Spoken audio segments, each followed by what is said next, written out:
হ্যাঁ 125 এমেন্ডমেন্ট অতি সোনকালে হব লাগে কিন্তু এটা বস্তু মনত ৰাখিব দেই ষষ্ঠ অনুসূচীক যি অৰ্থনৈতিক ক্ষমতা দিয়া হৈছে আৰ্টিকল 275 ভিতৰত হ'ব লাগিব আৰ্টিকল 280 অধীনত হ'ব নালাগিব 280 অধীনত হলে বিটিআৰ পৰিষদখন একেবাৰে 6 শিডিউল নহয় আমাৰ পঞ্চায়তৰ জিলা পৰিষদৰ নিচিনা হৈ যাব এটো মনত ৰাখিব কিন্তু দেই বড়োসকলে মনত ৰাখিব লাগিব কাৰ্বিসকলে মনত ৰাখিব লাগিব ডিমাছাসকলে মনত ৰাখিব লাগিব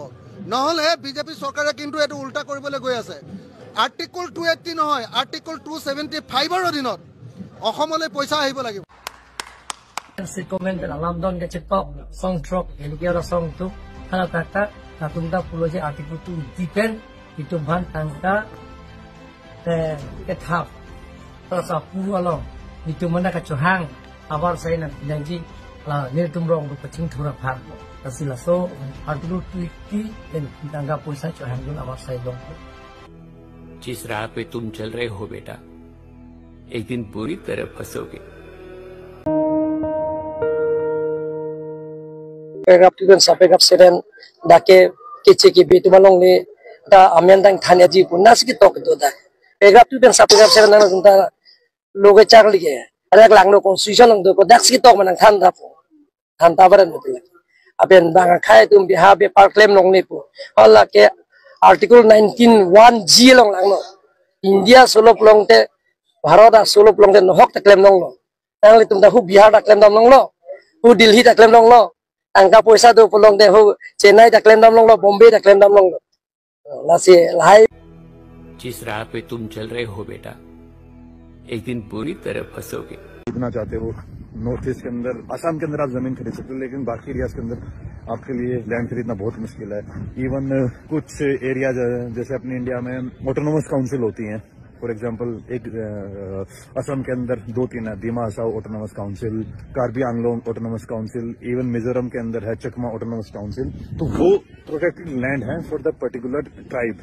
और वहां पे जाके है ना और कोई भी लैंड नहीं खरीद सकता है বিটিআৰ তাৰপিছত কাৰ্বি আংলং অটোনমাস কাউন্সিল আৰু ডিমা হাছাও অটোনমাস কাউন্সিল তালৈ একদম ফান্ডটো মানে কি কৰে সেন্ট্ৰেল গভৰ্ণমেণ্টৰ পৰা যেটো ফান্ড আহে সেই ফান্ডটো ষ্টেট গভৰ্ণমেণ্টে ৰাখি থৈ নিজে খৰচ কৰে তাৰপিছত এইবিলাকলৈ ডাইৰেক্টলি যাবলৈ নিদিয়ে অটোনমাস কাউন্সিল বিলাকলৈ যি কাৰণত অটোনমাস কাউন্সিল বিলাকৰ অৰ্থনৈতিক সংকট হৈছে গতিকে Karbi Anglong autonomous council Dima Hasao autonomous council আৰু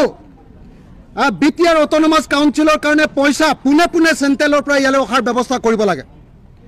আনহাতে আমি দেখিছো যে এতিয়া অসম চৰকাৰে কি কৰিছে ডিজিটালি পইচা তুলিবলৈ লোৱাৰ কাৰণে ডিজিটালি টেক্স তোলাৰ কাৰণে এতিয়া ৰাজ্য চৰকাৰে টেক্স তুলুতে কি কয় টেক্সটো এতিয়া ৰাজ্য চৰকাৰৰ ওচৰলৈ গুচি যায় আগতে ডাইৰেক্টলি অটোনমাস কাউন্সিলে টেক্স তুলিব পাৰিছিলে এতিয়া ৰাজ্য চৰকাৰৰ ওচৰলৈ গুচি যায় আৰু ৰাজ্য চৰকাৰে 1 বছৰ 2 বছৰলৈকে এই যিবিলাক টেক্স উঠে সেই টেক্স বিলাক যেনেকৈ ট্ৰান্সপোৰ্ট টেক্স যেনেকৈ ফৰেষ্ট টেক্স এই ৰেভিনিউ বিলাকৰ পইচাটো এই অটোনমাস কাউন্সিল বিলাকক নিদিয়ে গতিকে অটোনমাস কাউন্সিল বিলাকক সম্পূৰ্ণৰূপে স্বতন্ত্ৰ ব্যৱস্থা কৰি দিবৰ কাৰণে দাবী আজি মই ৰাজ্যপালৰ ভাষণৰ মাজতে এই দাবী উত্থাপন কৰিছো এই তিনিটা মূল দাবী আপোনালোকে জানি আচৰিত হ'ব যে বিটিআৰত আজি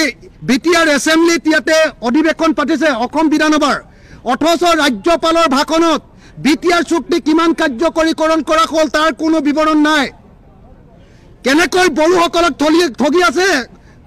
বড়োসকলক কেনেকৈ ঠগি আছে কেন্দ্ৰীয় চৰকাৰ আৰু ৰাজ্য চৰকাৰে কেনেকৈ বড়োসকলক ঠগি আছে আজি ৰাজ্যপালৰ ভাষণটো আপোনালোকে পঢ়িলে এই কথা জানিবলৈ পাব আৰু কাৰ্বি আংলঙৰ যিবিলাক কাম আছিলে সেই কাৰ্বি আংলঙৰ কামবিলাকো সম্পূৰ্ণৰূপে কাৰ্যকৰী কৰিবৰ কাৰণে আৰু ডিমা হাছাওৰ যিবিলাক চুক্তি আছিলে সেই ডিমা হাছাওৰ চুক্তিবিলাকো কাৰ্যকৰীকৰণ কৰিবৰ কাৰণে দাবী উত্থাপন কৰিছোঁ আৰু ৰাজ্যপালৰ ভাষণে আমাৰ ষষ্ঠ অনুসূচীৰ জনজাতিসকলৰ প্ৰতি আজি কোনো ধৰণৰ বক্তব্য দাঙি ধৰিব নোৱাৰা কথাটোৱে বড়োসকলক যে কেৱল এখন অধিৱেশন পাতি দেখুৱাই কেৱল যাক অকল যে পইচাৰহে অপচয় কৰিছে আৰু বড়োসকলৰ চকু কেৱল ঢাকিবলৈ কেৱল চেষ্টা কৰিছে বড়োসকলৰ আৰ্থ সামাজিক উন্নয়নৰ কাৰণে যে কোনো কাম কৰা নাই এইটো স্পষ্ট প্ৰতিফলিত হৈছে গতিকে মই ভাবোঁ যে আজি অসম চৰকাৰে মুখ্যমন্ত্ৰীয়ে আমাক ক'বই লাগিব যে বিটিআৰ চুক্তি কেতিয়া সম্পূৰ্ণ কাৰ্যকৰী কৰা হ'ব আজি আমাক ক'বই লাগিব যে কাৰ্বি আংলং চুক্তি কেতিয়া সম্পূৰ্ণ কৰা হ'ব আৰু ডিমা হাছাও চুক্তি কেতিয়া সম্পূৰ্ণৰূপে কাৰ্যকৰী কৰা হ'ব এই কথা আজি ক'বই লাগিব